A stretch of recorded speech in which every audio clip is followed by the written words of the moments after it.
aquí con ustedes. Gracias por acompañarnos, presidente. En esta sesión de preguntas y respuestas nos acompañará Otto Ángel, también de acá de la planta televisiva de Guatevisión, quien estaremos abordando varios temas que han estado en la opinión pública durante las últimas 2 semanas y también relacionados a la gestión del doctor Alejandro Giammattei durante los últimos 7 meses.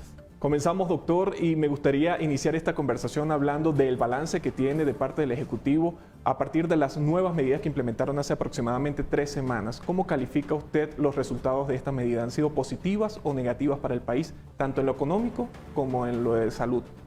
Miren, ahí el vaso puede estar medio lleno, puede estar medio vacío.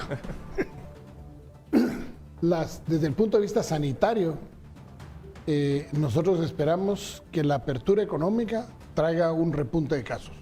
Eso siempre lo hemos dicho y no lo hemos ocultado. Es lógico. Gente circulando en centros comerciales, mayor cantidad de tráfico, etcétera. Pero también hemos dicho que eso va a ir íntimamente ligado con lo que nosotros ciudadanos hagamos por cuidarnos. Distanciamiento social, lavado de manos, uso de la mascarilla o cuidado de los ancianos, que no vayan a los centros comerciales o a los mercados, por ejemplo, es importantísimo. Hay quienes se han opuesto y dicen, es que ustedes le prohíben a los ancianos. Nosotros no hemos prohibido, nosotros hemos recomendado. El problema es un porcentaje de letalidad, ¿verdad? O sea, mientras a un niño de 10 años tiene el 2% de probabilidades de morirse, una persona arriba de los 70 años tiene el 25% de probabilidades. O sea, hay una posibilidad muy real de que pueda haber complicaciones muy serias e incluso la muerte. En la muerte en un 25% y complicaciones serias en más de un 25%. Entonces, nosotros hemos dicho siempre eso, pero tenemos que entender que había que haber un proceso de convencimiento a la gente de que la enfermedad es una realidad, que no era un fantasma inventado por los gobiernos ni nada, sino que era una realidad. Tuvimos que, a los 49 días de estar en el gobierno, tuvimos el primer caso, pero a poco menos, menos de 3 semanas de estar en el gobierno, nos tocó tomar la primera decisión con respecto a la pandemia, que fue los vuelos, de febrero, los vuelos de prohibir gente que viniera de 7 países. O sea, nosotros nos adelantamos a lo que muchos países hicieron, previendo que efectivamente teníamos que tratar de minimizar la cosa. Y ahí viene el otro aspecto. Ya la gente, ya tuvimos meses de calamidad, ya tuvimos meses que la gente entendió, está usando su mascarilla. Es impresionante lo que la gente ha aprendido. Hay todavía gente reticente, lógicamente. Perdón, ¿la gente entendió? O sea, yo creo que la mayoría de la gente lo entendió y lo vemos, y puedo compartir con ustedes algunas cifras. En el mes de junio se hizo un estudio en los mercados de la ciudad capital. Ojo, ciudad capital. Sobre el uso adecuado de la mascarilla. Y era un poco más del 30%, de pico por ciento, que utilizaban la mascarilla correctamente. El resto o no la utilizaba cruzada o aquí abajo o de gargantilla o en el pelo, pero no la ponía nada. Eso subió en el mes de julio, perdón, en el mes de julio a casi, ahorita la última, mayo fue la primera, 30 y pico por ciento, junio fue la segunda, subió casi a un 60 y pico por ciento.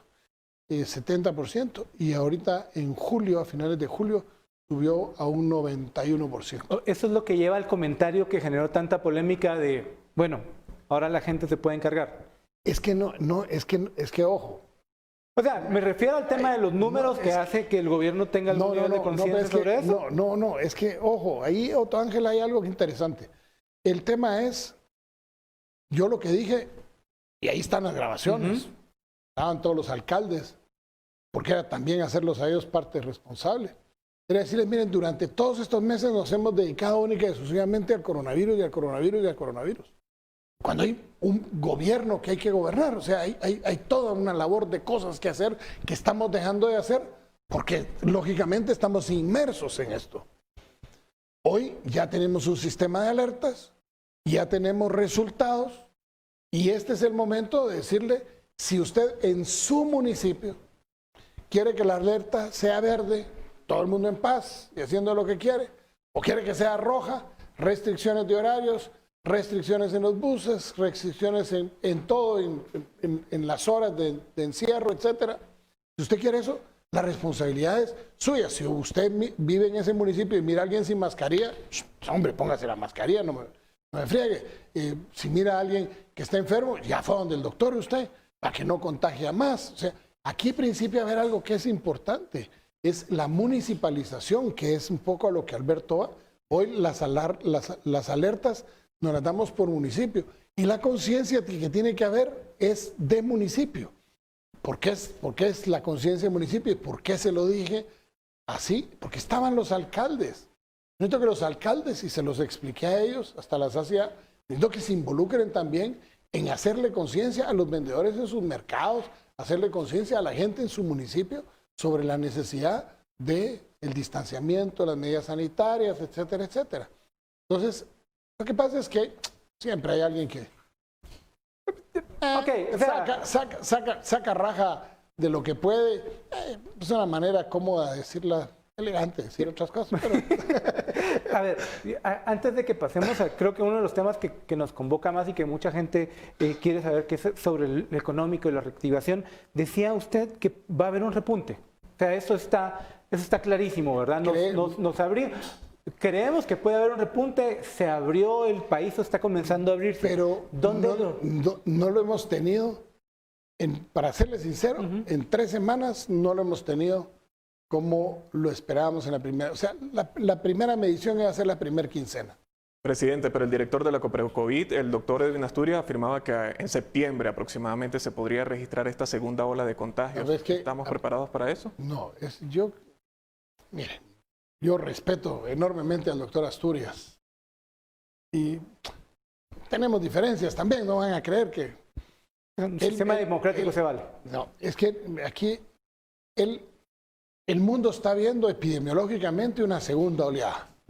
O sea, como que hay un repaso de la enfermedad. Lo estamos viendo en Europa, en Asia, en todos lados. En algunos países que nosotros hemos mantenido cerrado el país, podríamos pensar que esa segunda oleada se acelere un poco debido a que estamos abriendo la economía y eso necesariamente hace que vaya a haber un repunte. Yo tengo mi esperanza de que esto no vaya a ser así. ¿Por qué? Países que tuvieron una segunda oleada muy fuerte fue porque abrieron las escuelas. Fue porque abrieron los bares y las cantinas y la fiesta en la noche era permitida. Eso fue, o sea, hay una similitud. De hecho, muchos de los países que abrieron las escuelas, con el repunte que tuvieron que echar marcha atrás y volverlas a cerrar. Para muchos países que cerraron bares, cantinas y playas era por un tema turístico también que significaba ingresos. Bueno, a todos hemos tenido que sacrificar. Pero de hecho, por ejemplo, si nosotros ahorita abriéramos el turismo, ¿estará que realmente hay turistas en el mundo dispuestos ahorita a salir de sus países? Según los análisis que se han hecho, el mercado del turismo va a ser de lo que más va a tardar en reacomodarse. De hecho, nosotros estamos trabajando con el INGUAT una propuesta que ya hablamos con alguna gente del sector privado, donde vamos a hacer zonas COVID-free, zonas libres de coronavirus.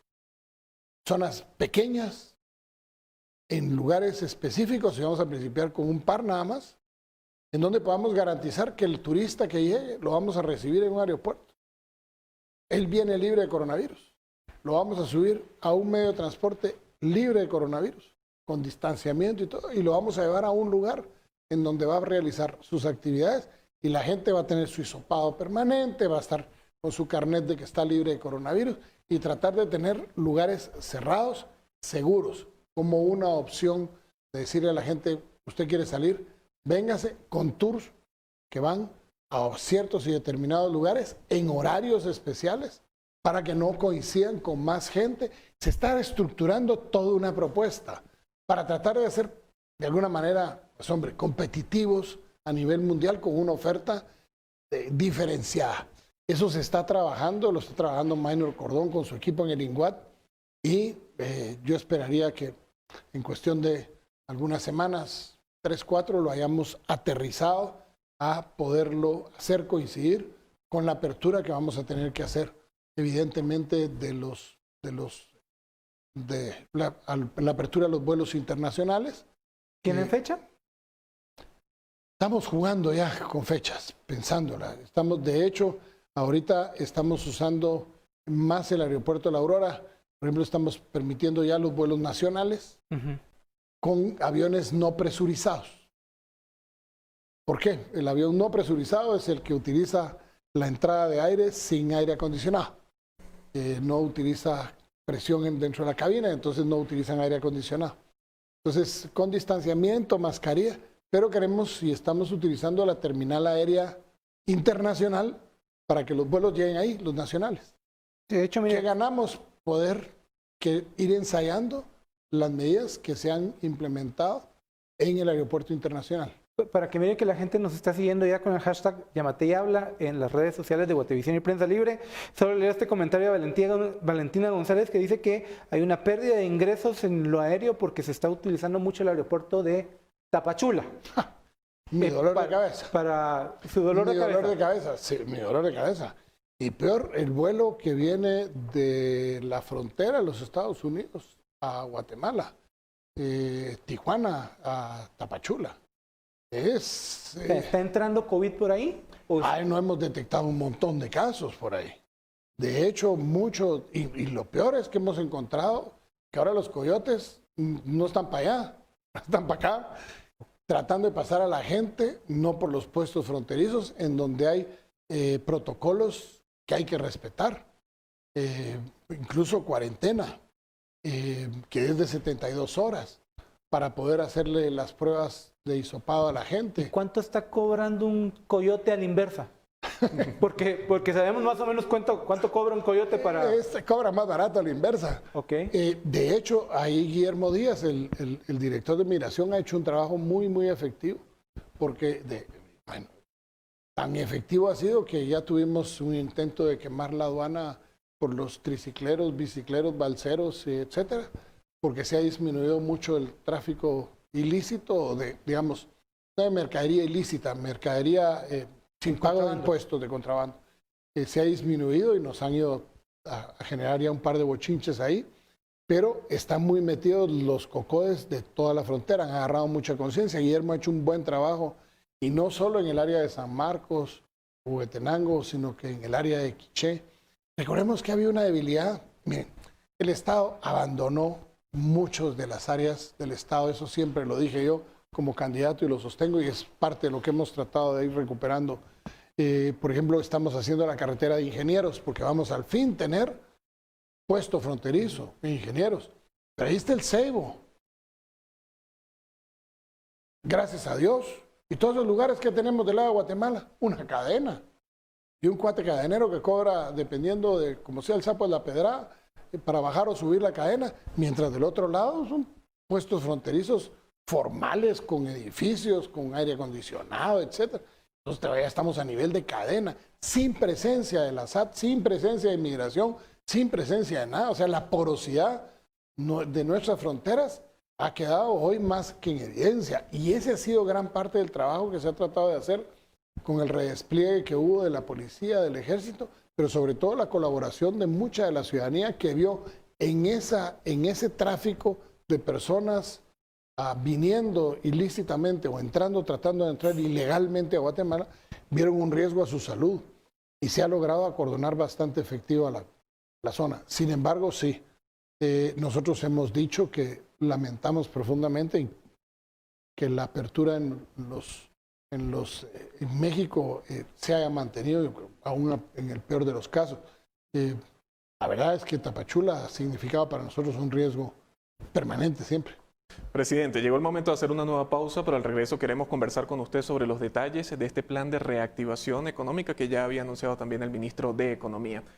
Por favor, quédese en sintonía de la emisión comunitaria de Noticiero Guatevisión, que al regreso tenemos más detalles de esta entrevista con el presidente de la República, Alejandro Yamatei.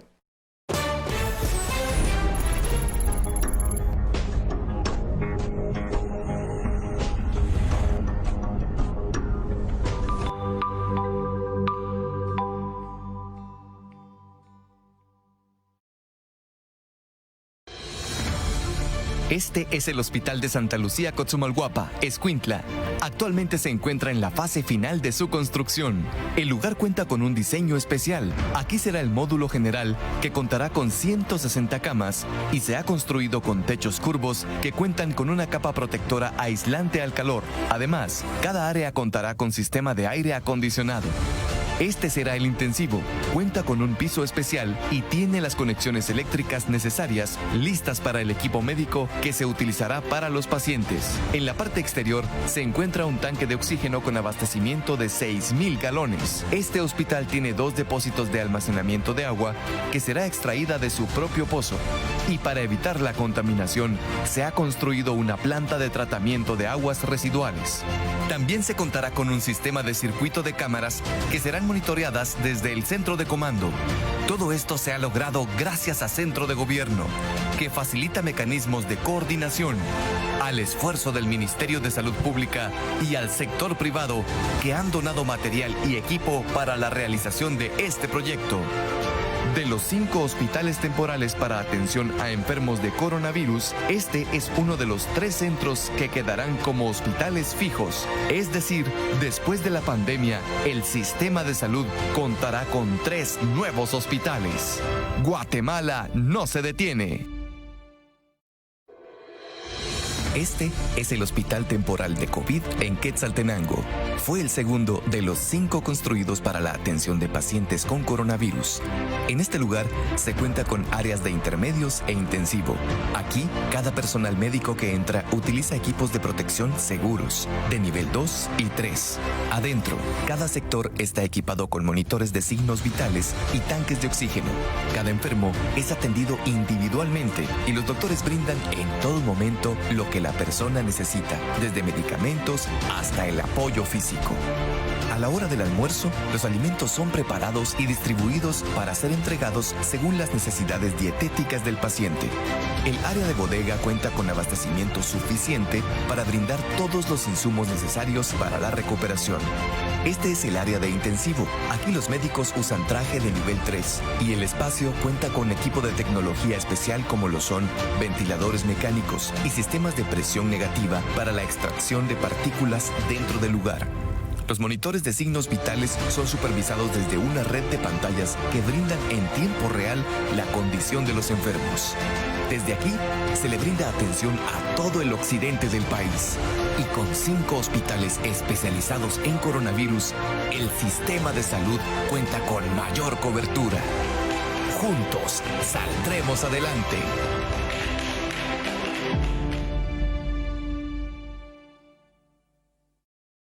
Guatemala no se detiene. Y hoy más que nunca necesita el compromiso de ti, de mí y de todos nosotros. Hoy queremos pedirte que hagas 3 cosas muy importantes para cuidarte, cuidarnos y cuidar a Guatemala. Es algo que está en tus manos y que no es nada difícil. 1. Lavarte las manos constantemente con agua y jabón o con alcohol en gel. 2. Usando la mascarilla de forma correcta. Y 3. Manteniendo el distanciamiento social. Esto es lo que necesitamos para vencer al coronavirus.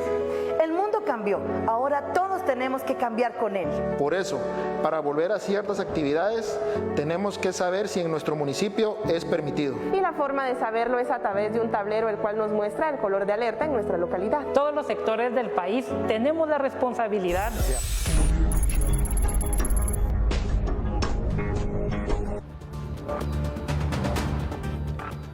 Continuamos en la emisión comunitaria de Noticiero Guatevisión en esta edición especial porque estamos conversando con el presidente de la República, Alejandro Yamatei. Antes de la pausa comercial, presidente, le pedía detalles de este plan de reactivación económica que ya adelantaba también el ministro de Economía. ¿En qué consisten estos 3 ejes que piensan ejecutar ustedes acá en Guatemala? Bueno, nosotros creemos que hay la urgente necesidad de promover el empleo.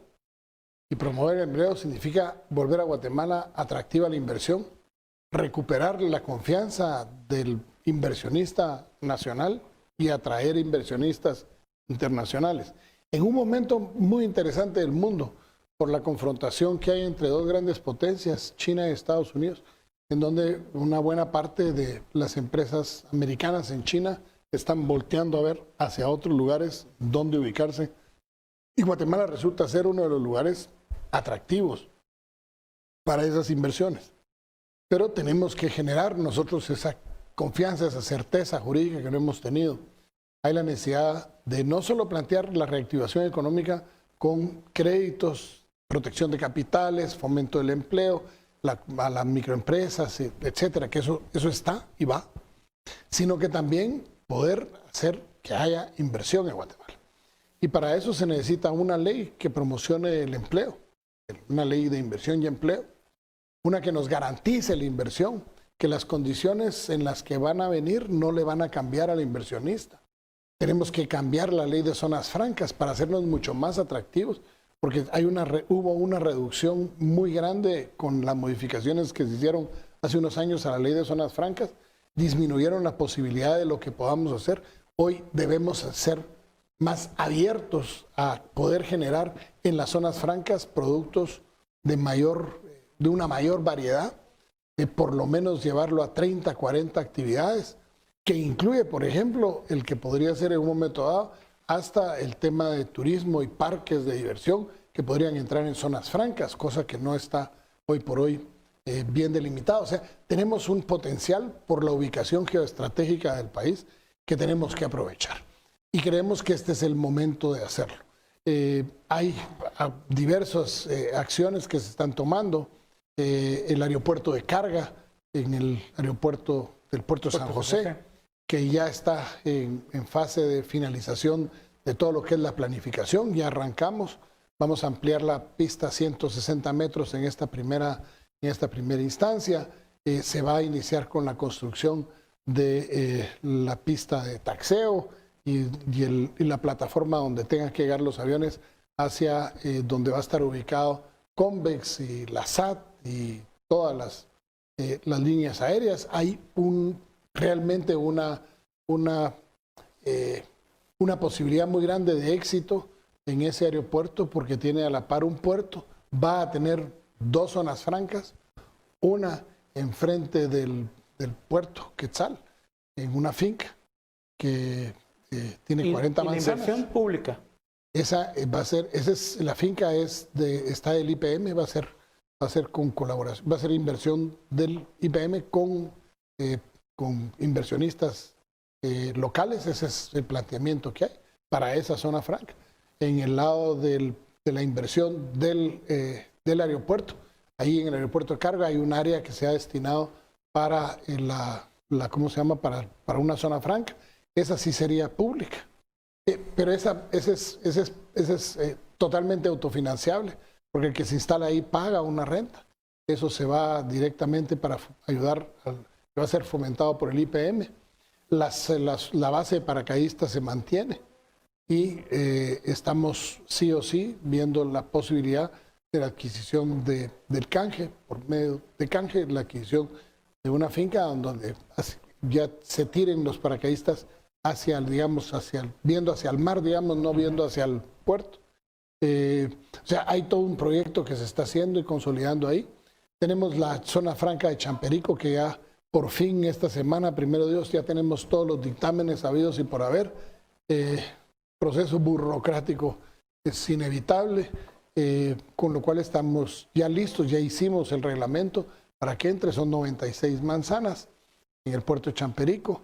Esperaríamos que dentro de esa reactivación económica el Congreso de la República permita algunas alianzas público-privadas, como es el puerto de Champerico, en puertos, el puerto de Champerico, el dragado del puerto de San José para volverlo atractivo, porque ya estamos a -11 y deberíamos estar a -14 para hacerlo más, para que los buques puedan ser más grandes, de mayor calado y puedan venir a Guatemala. Antes que la ampliación de Puerto Santo Tomás de Castilla. Antes que sigamos con esa descripción, presidente, me gustaría revisar algunas gráficas que nos van a aparecer, que nos aterrizan también dónde está este tema de dónde hay necesidad de reactivación económica, que le están apareciendo ya aquí. Mire, por ejemplo, el coronavirus podría acabar con 1,5 millones de empleos en 2020. Esto sale de algunas proyecciones que se han hecho en el país de algunos estudios. Creo que no le suena esta cifra. Quiero revisar las siguientes 2 gráficas y después hacemos comentarios sobre esa. La siguiente,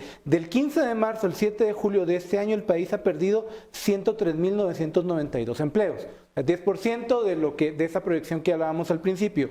Y la tercera gráfica es sobre una estimación del CACIF que estimó pérdidas por 2.101 millones de quetzales millones de dólares en ventas, es decir, casi 16.000 millones de quetzales. Eso plantea panoramas complicados. Creo que la primera gráfica no le parece acertada la cifra, ¿verdad? Mire, no. Bien. Agoreros siempre vamos a encontrar. Hay siempre que estudia la economía también. Sí, pero por ejemplo, al principio de año nos decían que las remesas iban a caer más de un 30%. ¿Y cómo está hoy? Tuvimos una caída en la mitad. No, pero la proyección... Hubo una recuperación, sí, hubo una recuperación en el último mes. No, en mes y medio, 2 meses. ¿Y qué es lo que pasa? Que la proyección cambió radicalmente. El Producto Interno Bruto, el declive que se pensaba que se iba a tener, era espantoso. Hay quienes hablaron del 8, menos 8%. Hoy se habla de un menos 2.5, menos 3.5, y si las condiciones cambian, cambian. Nosotros tenemos una ventaja. Otto Ángel, el país nunca se cerró. Eso depende del economista también que le haga la proyección, ¿no? El vaso medio lleno, medio vacío. Mire, el país nunca se cerró. La agricultura siguió, la producción de alimentos siguieron. O sea, nosotros, si nos vemos, y no me lo crean a mí, pregúntenle a la SAT, ¿cuál es el nivel de recaudación del IVA interno local del año pasado y este? Y se va a encontrar con una sorpresa. Son casi iguales. O por lo menos a finales del mes pasado iban casi iguales. Hay un retroceso, pero no es significativo para el nivel de lo que estamos viviendo. No se perdieron 1 millón de empleos en medio de esta pandemia. En la recuperación no se va a perder, vamos a ganar, pero va a depender de la agilidad que tengamos para lograr ser atractivos a la inversión. Y es ahí en donde es importantísimo ver cuáles son las obras que hay que realizar desde el punto de vista de lo que es las obras estratégicas del país que nos permitan generar esa inversión. Ahí es en donde está la relevancia de lo que podamos hacer, no por solo el coronavirus, es que el coronavirus representa por sí mismo una oportunidad. Hoy, en lugar de estar agoreando y de estar viendo la grave crisis que tenemos que estar trabajando en los objetivos comunes para lograr que el país se reposicione de una vez por todas, con un liderazgo regional que ahí está. Somos la economía más fuerte todavía de Centroamérica y tenemos la posibilidad de hacerla más grande aún. Tenemos la posibilidad de hacer que haya más producción en este país con el cual podamos alimentar incluso mercados que no hemos explorado, no por el coronavirus, como por ejemplo el Caribe. Y nosotros tenemos la posibilidad de producir más, pero para producir más necesitamos un recambio en el enfoque de un Ministerio de Agricultura que tiene que enfocarse, como ya se está haciendo, en aumentar la productividad, que aumente la producción. Hay enfoques que vamos a tener que hacer en el cortísimo plazo y sus resultados estarán a mediano plazo. Porque tampoco podemos hacer de la noche a la mañana. Lo que sí podemos hacer es promover cambios radicales. Por ejemplo, la ley del leasing. Ya pasó 3 lecturas en el Congreso, está pendiente nada más de la redacción, la lectura por artículos y la redacción final. Eso es lo único que la tiene pendiente. Pero ¿qué implica eso? Implica la posibilidad de una inversión en el sector público de $1.000 millones que no van a ser deuda del país. Sino de privados. Sino que no, es principiar a invertir en todas aquellas instituciones en las cuales estamos pagando arrendamientos onerosísimos muchas veces, que no se adecúan a la realidad, por pasar a tener edificios propios, postergando el pago en 5 o 10 años, los que sean necesarios. Y en lugar de tener un montón de oficinitas regadas por todos lados, tener centros en donde podamos tener consolidados a todas las entidades públicas, por ejemplo en las cabeceras departamentales, con esa que podríamos generar 75,000 nuevos empleos. Y eso ya está, el ofrecimiento está, y no nos endeuda más al país, porque de hecho ya lo estamos pagando. Creo que nos ahorraríamos 300 millones de quetzales al año. No es reflexión, sino reclamo de alguna gente. O sea, su enfoque es positivo y vamos a salir rápido en lo económico del tema del coronavirus. No vamos a salir rápido, pero vamos a salir. Ok, o sea, ojo. Mi punto iba sobre esto. Hay gente que al escucharlo dice, bueno, yo perdí mi trabajo en esta temporada. ¿Qué se le dice a esas personas? Que vamos a hacer todo el tema de la reactivación para que vuelva a tener trabajo. Que hay sectores que yo no puedo ser mago. Por ejemplo, el turismo. Yo no puedo ser mago, yo quisiera que otra vez vinieran, no 2, 8 millones de turistas a Guatemala. Yo realmente lo deseo. Pero hoy por hoy el mundo está parado. Otto Ángel, hagamos conciencia. 208 países estamos sufriendo lo mismo. 208 países. No, es que no es un problema de Guatemala, no es un problema de la región, es un problema del mundo. Hoy, por ejemplo, nosotros vimos disminución de empleos en maquilas. ¿Por qué? Porque se cerraron los contratos con los Estados Unidos. ¿Qué está pasando ahorita? Ya se están abriendo los contratos. Las perspectivas son muy halagüeñas de recuperar los mismos niveles pre-COVID a lo que hay ahorita el año entrante.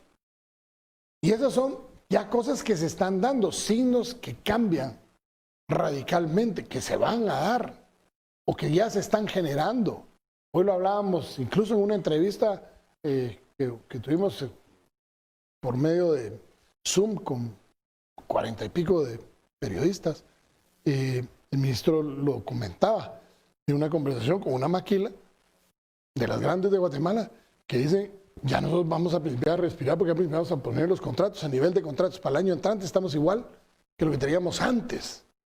O sea, ya principió porque el mundo se recuperó. O sea, no podemos decir que el IVA de las importaciones no se haya caído cuando a quien le compramos mucho es a China, por ejemplo, y China paralizó sus puertos. Y con la caída de los puertos de China, el cierre de los puertos en Europa, el cierre de los puertos en todos lados hizo que el comercio internacional se detuviera. Pero eso no es culpa del gobierno de Guatemala. La gente le reclama al gobierno. No, es que ojo. O sea, no va a haber ninguno de los gobiernos de los 208 países que no se tenga que tragar el costo político de ser responsables de todo lo que hagan o lo que la gente considere que se dejó de hacer. Pero sí comparte que la gente ve al culpable, ve al gobierno como el culpable. No todos, gracias a Dios. No todos. Ok, tenemos que hacer una pausa, doctor. Y la Santa Madre Teresa de Calcuta podría ser el presidente, que de todos modos no dirían de Calcuta, pero dirían que de ahí viene. Presidente, es momento de hacer una nueva pausa en esta emisión comunitaria de Noticiero Guatevisión. Al regreso queremos conversar con usted sobre los programas sociales que se han implementado a partir de la pandemia del coronavirus en Guatemala. Por favor, continúe en sintonía de Guatevisión.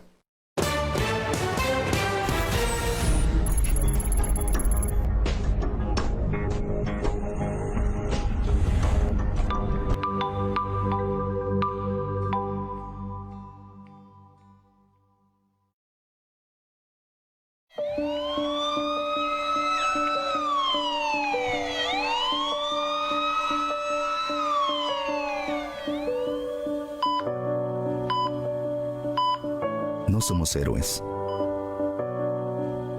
Somos hermanos, padres, madres, amigos, vecinos, que juramos consagrar nuestra vida al servicio de la humanidad. No somos héroes, pero juramos practicar nuestra profesión con conciencia y dignidad, haciendo de la salud de nuestros pacientes la primera de nuestras preocupaciones. No somos héroes, pero juramos que entre nuestro deber y nuestros pacientes no se interpongan consideraciones de religión, de nacionalidad, de raza, de partido o de clase social. No somos héroes, pero juramos mantener, aún bajo amenazas, absoluto respeto por la vida humana y nunca utilizar nuestros conocimientos médicos contra las leyes de la humanidad. Hoy que nuestro país está teniendo una de las pruebas más duras, te pedimos como hermanos que nos jures que también harás todo lo posible por seguir adelante cuidando tu vida, la de tu padre, madre, amigos y vecinos, siguiendo y respetando todas las medidas sanitarias y de convivencia. Júranos cuidar la vida por sobre todas las cosas, cuidándote a ti y a todos.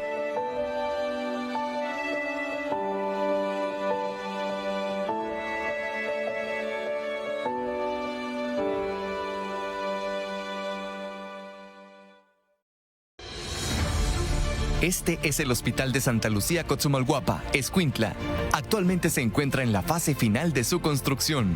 El lugar cuenta con un diseño especial. Aquí será el módulo general, que contará con 160 camas y se ha construido con techos curvos que cuentan con una capa protectora aislante al calor. Además, cada área contará con sistema de aire acondicionado. Este será el intensivo, cuenta con un piso especial y tiene las conexiones eléctricas necesarias listas para el equipo médico que se utilizará para los pacientes. En la parte exterior se encuentra un tanque de oxígeno con abastecimiento de 6,000 galones. Este hospital tiene 2 depósitos de almacenamiento de agua que será extraída de su propio pozo. Y para evitar la contaminación, se ha construido una planta de tratamiento de aguas residuales. Esta entrevista especial con el presidente de la República, Alejandro Yamatei, como bien lo anunciamos antes de la pausa, realizamos un sondeo en las calles de Guatemala y hay varias preguntas que han hecho los ciudadanos al presidente de la República. Vamos a escuchar la primera de ellas.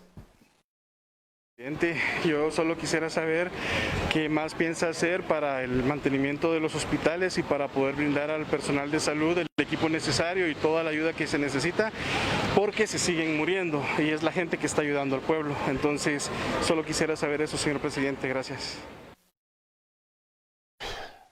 Desgraciadamente hemos tenido que lamentar varias,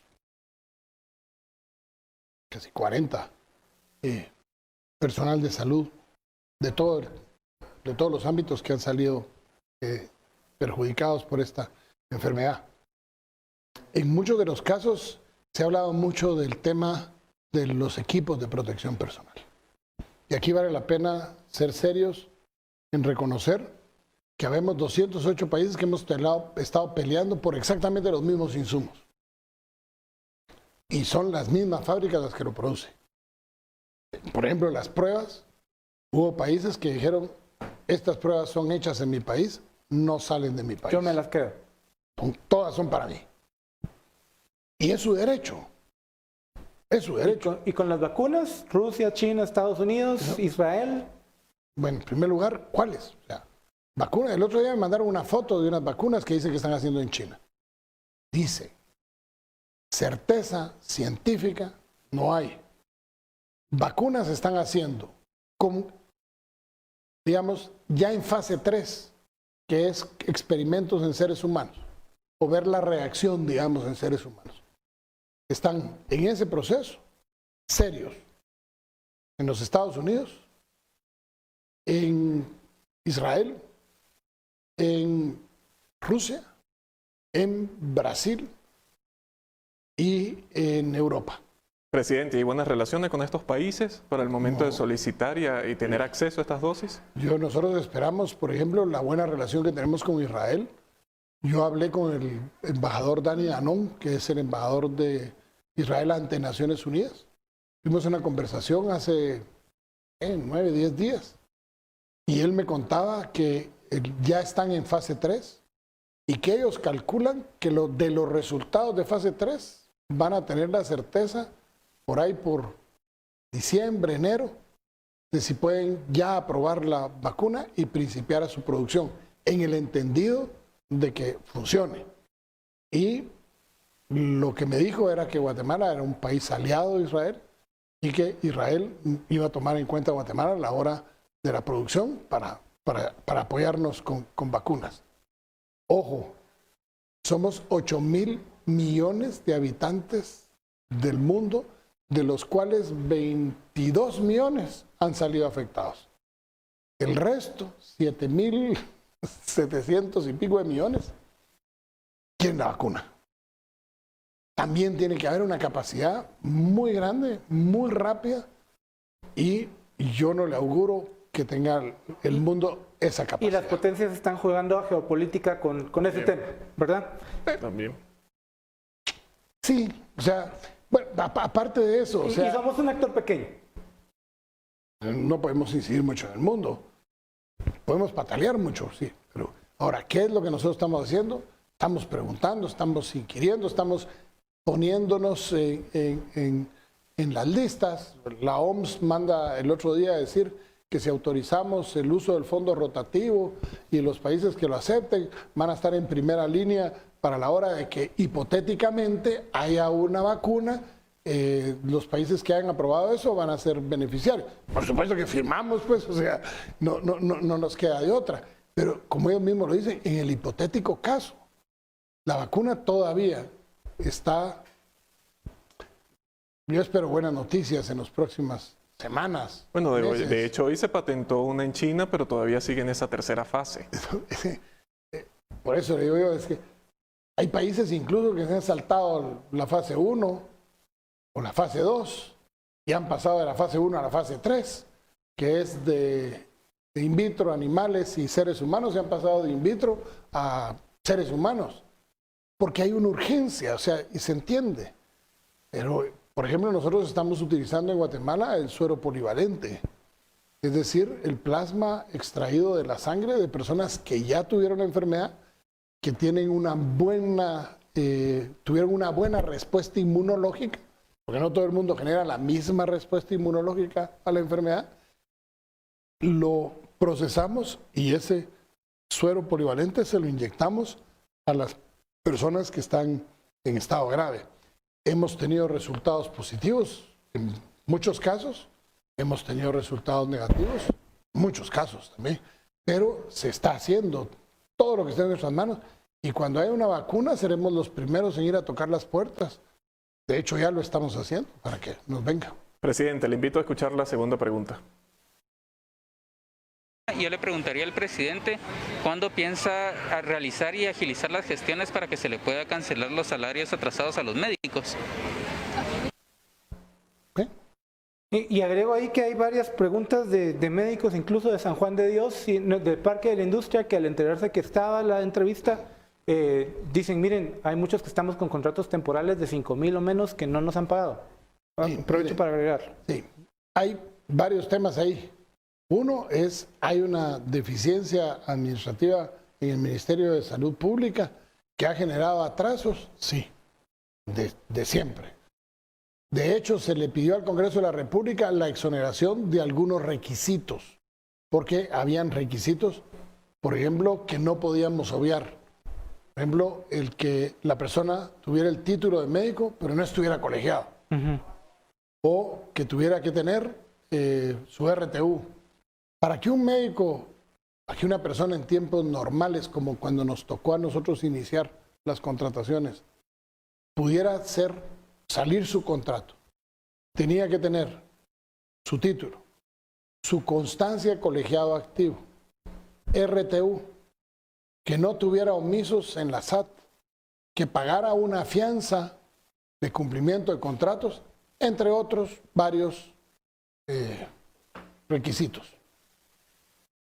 Se presentaron, por ejemplo, tuvimos que hacer equipos de trabajo, por ejemplo, en el Parque de la Industria, llegó el del banco, el CHE, para que pudieran aperturar la cuenta, porque había que tener una cuenta, no se paga en efectivo, que paguen una cuenta que tiene que ser en el CHE.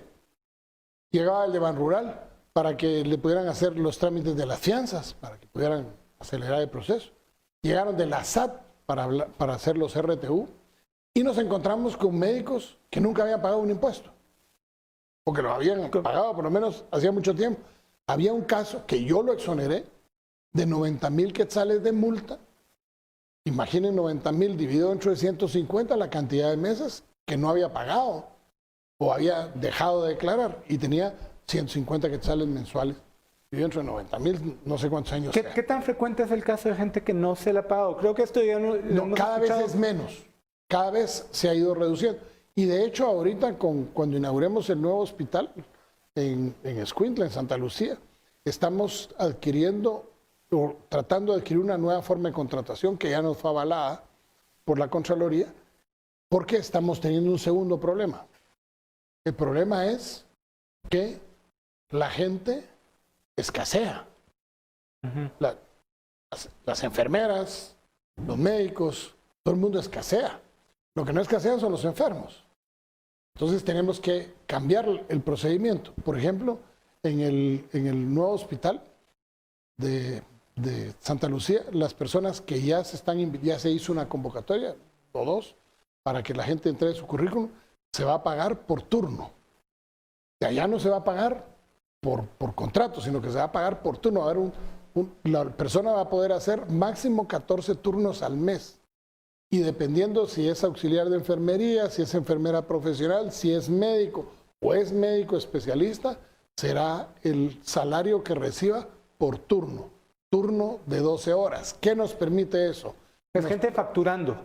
Sí, gente que va a facturar, pero que a la vez va a poder tener un trabajo en otro lugar, como por ejemplo haciendo turnos cada 3 días en una institución y haciendo turnos cada 3 días en otra institución. Es como hay muchísimas enfermeras que trabajan en la mañana en un hospital público y en la tarde en un hospital privado.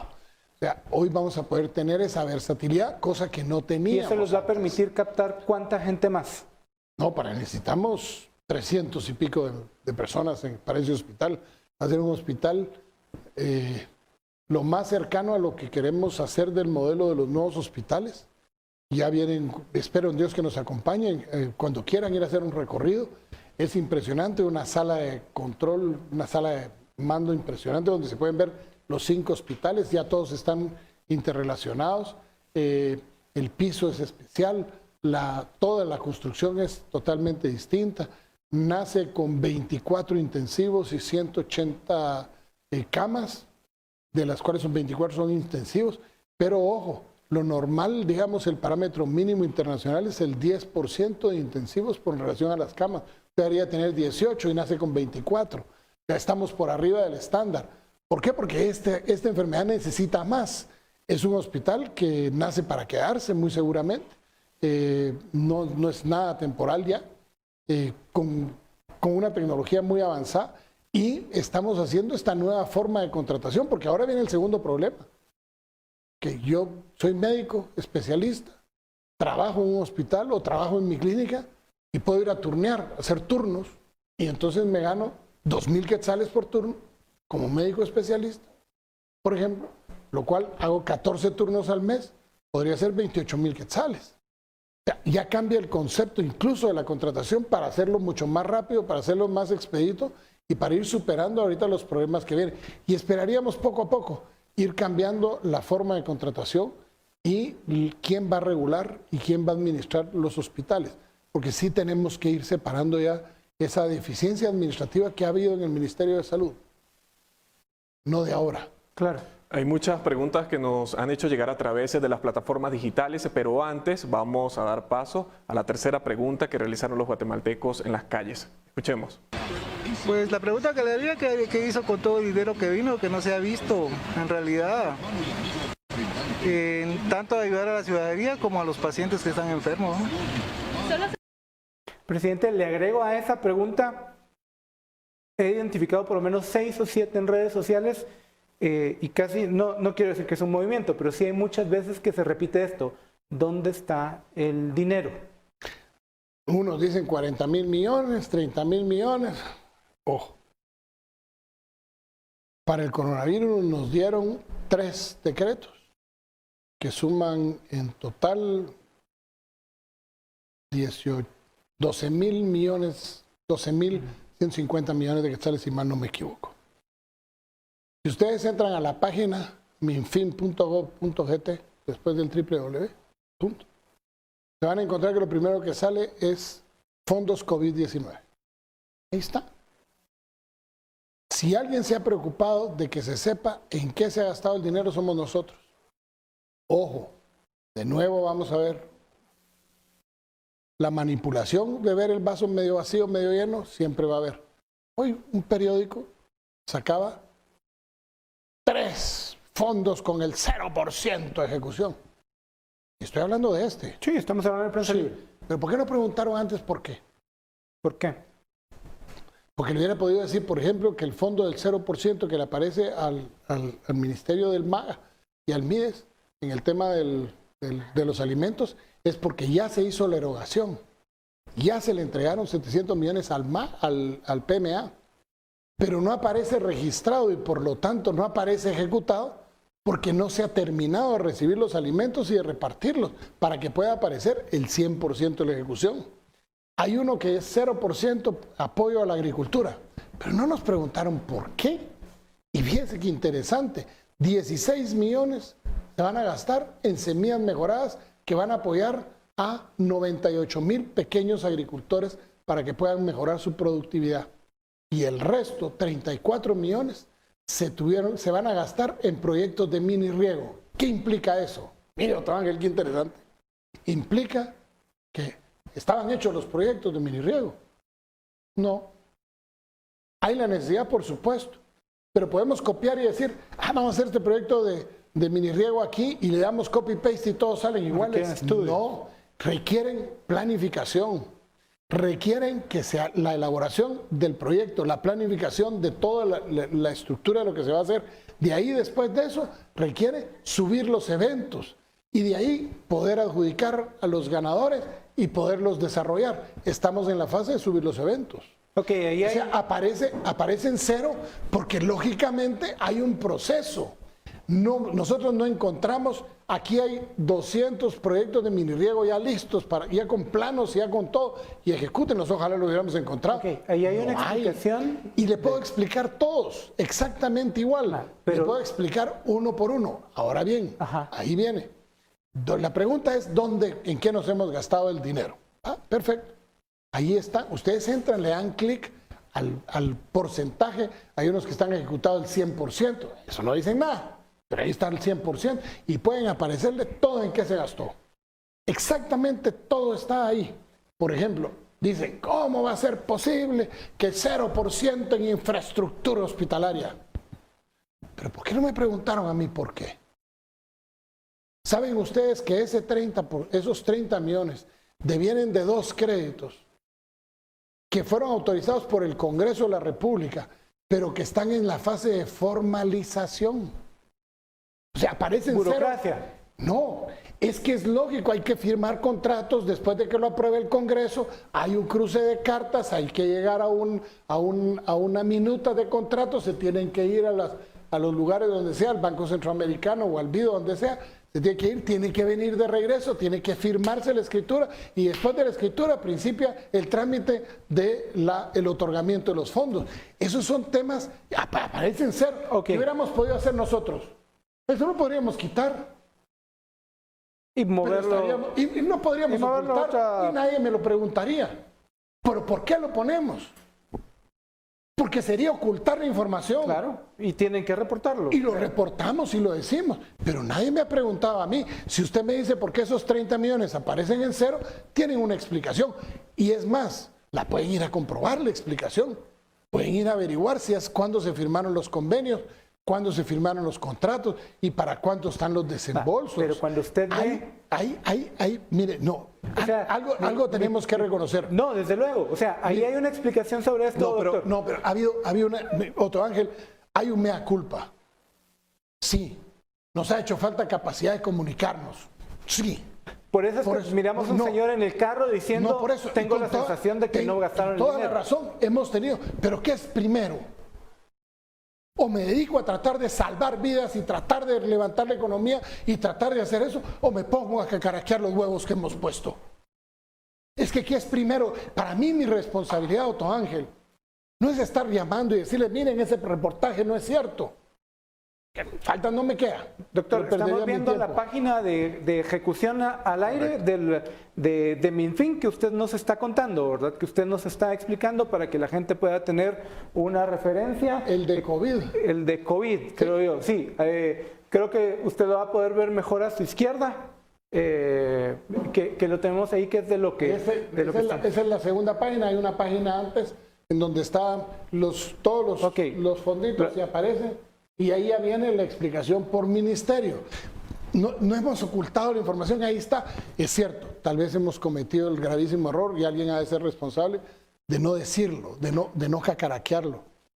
Es cierto. En política es importante informar. Sí, pero miren, ¿no? Sí, pero discúlpeme, ¿en qué tiempo estamos? En tiempos normales. O sea, es que si estuviéramos en tiempos normales, yo trabajaría poco, descansaría más. Pero no, creo que ningún presidente tiene, por lo menos ningún presidente decente puede descansar poco.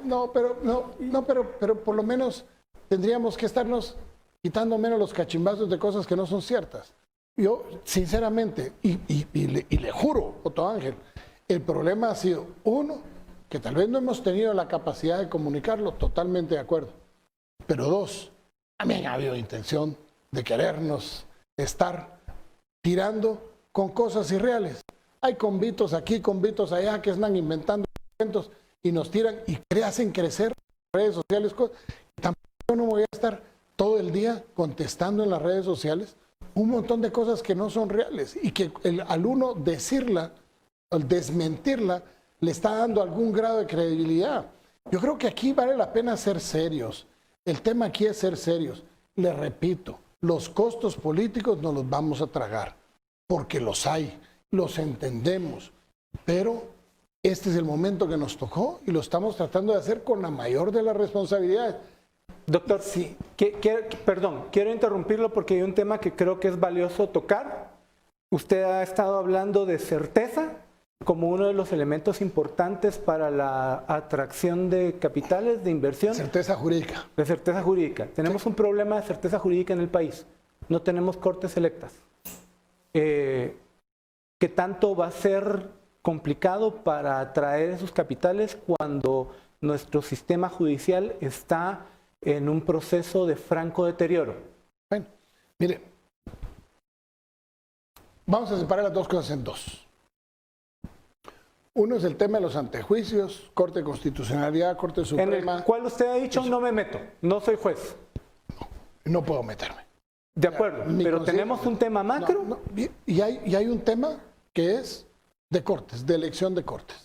Bueno, ahí hago un llamamiento al Honorable Congreso de la República para que, siguiendo con lo que dispone la Corte de Constitucionalidad en una sentencia que quedó en firme, que se le metieron recursos de ampliación y aclaración, y la Corte fue muy clara, cumplan con lo que tienen que hacer.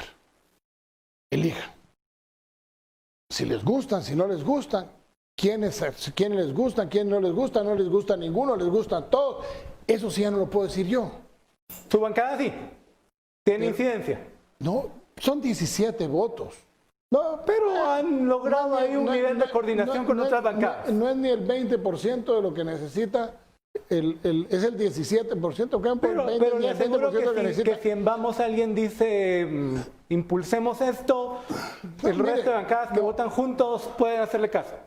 No, ojo. O pueden, pueden negociar de manera legítima. Ojo, ahí aclaro eso. Hacerme caso significaría que yo también soy presidente del Congreso. Mire, no, muchas gracias. Yo estoy diciendo Vamos. Yo estoy diciendo Vamos, que es el movimiento político que lo puso en la presidencia. Ojo. La bancada hay 17 personas. Yo puedo decirles, hagan un gran farolazo, como ya se les dijo, y yo esperaría que esta semana entre ya, por lo menos en una de las sesiones del Congreso, agenden lo de la Corte. Yo lo esperaría, sinceramente, creo que es lo que corresponde. Si no les parece ninguno, que no sea ninguno. Si les parecen todos, que sean todos. Eso ya es un problema de ellos. Hay un tema de fondo. Pero nosotros, por ejemplo, en la bancada, nosotros les hemos dicho que cuando lo agenden, procedan a votar según lo que ellos consideren. Yo no les puedo decir, si yo dijera, ay, muchachos, les encargo estos, mire, ahí estaría cometiendo un ilícito. Claro. No lo voy a hacer. Ok, ahí tengo un minuto nada más para preguntar esto, doctores. Hay un tema de fondo. Y incluso se tocó en algún momento, y es nuestro sistema de elección de cortes no está siendo funcional. Ha sido bombardeado durante 2 o 3 procesos. Se habló de una reforma constitucional, ¿sí? Y después el tema se dejó ahí tranquilo. No lo dejé tranquilo. Ojo, hubo una sentencia de la Corte. Hay una sentencia de la Corte que dice que el proceso hay que continuarlo aunque vaya a fracaso. Ojo. Pero tiene que haber una reforma en últimas cuentas. Tiene que haberlo dentro de un corto plazo. Tiene que haber. ¿Qué está haciendo para ello? Esperar a que el tema pase un poco el tema de coronavirus. Yo no puedo convocar ahorita a plantear una reforma constitucional que va a generar forzosamente una consulta popular cuando es incierta la fecha en la que tendría que llevarse a cabo esa consulta, porque implicaría que tengamos elecciones en tiempo de coronavirus. ¿Qué estamos haciendo? Nosotros tenemos lista, hemos socializado incluso nuestra propuesta, humilde propuesta sujeta a la discusión que se tenga que llevar a cabo en el Congreso de la República, a donde con gusto asistiremos a aclarar el por qué estamos diciendo que esa reforma es lo que nos conviene a los guatemaltecos, salir de un proceso que ya se volvió anacrónico, que nos tiene entrampados y que nos va a seguir entrampando por secular seculorum si seguimos con la misma historia o si queremos dar vuelta de hoja y principiemos a generar cambios solamente en lo que se refiere al tema de lo que nos aqueja, no una reforma total de la Constitución como algunos dijeron, no, es muy específica sobre este tema, el cual hemos compartido y compartimos con muchos guatemaltecos la necesidad de que hay que hacerlo, pero no podemos tirar la piedra al Congreso, que el Congreso nos diga sí, adelante, y tengamos que convocar en 90 días, 120 días, perdón, a una consulta popular cuando sabemos que todavía no hemos llegado a ese segundo brote, que no hemos llegado a controlar totalmente, aunque ya vemos signos de decadencia en muchos lugares de la epidemia, todavía no está controlada y sería una irresponsabilidad hacerlo. Esas son las razones por las cuales le metimos un poco el freno a la propuesta. Presidente, lamentablemente llegamos al final de esta entrevista que compartimos a través de la emisión comunitaria de Noticiero Guatevisión. Agradecidos por su presencia acá en el set de Noticiero Guatevisión y por atender a todo el equipo. No, muchísimas gracias, un verdadero gusto. Lo invitamos que venga de nuevo. Espero. Vamos a tratar de ir a todos los que nos inviten. Espero volver a estar en Guatevisión. Otto Ángel, yo no sé ni cuántas veces he estado con usted. A manera de broma lo decíamos, conocí a Otto Ángel con pelo hace como 15 años. Pero para mí un verdadero gusto. Miren, no, de veras, que nos ha faltado comunicación es cierto. Tenemos una excusa. Hay obligaciones que no nos permiten estar atendiendo como quisiéramos. ¿Que vamos a revertirlo? Sí, lo vamos a revertir. Para mí va a ser un verdadero gusto volver a estar aquí con ustedes, así hablando de lo que a ustedes más les interese. Yo sin venir preparado, sin preguntas hechas, sin papeles incluso, para que no se dé la sensación de que pues, algo platicamos antes, sino que al contrario, gracias por su profesionalismo, muchísimas gracias por la invitación. A ustedes, estimados amigos, no se nos olvide pedir que Dios bendiga a Guatemala. Gracias nuevamente. Y recuerden que lo más importante de esta conversación es la emisión estelar de Noticiero Guatevisión con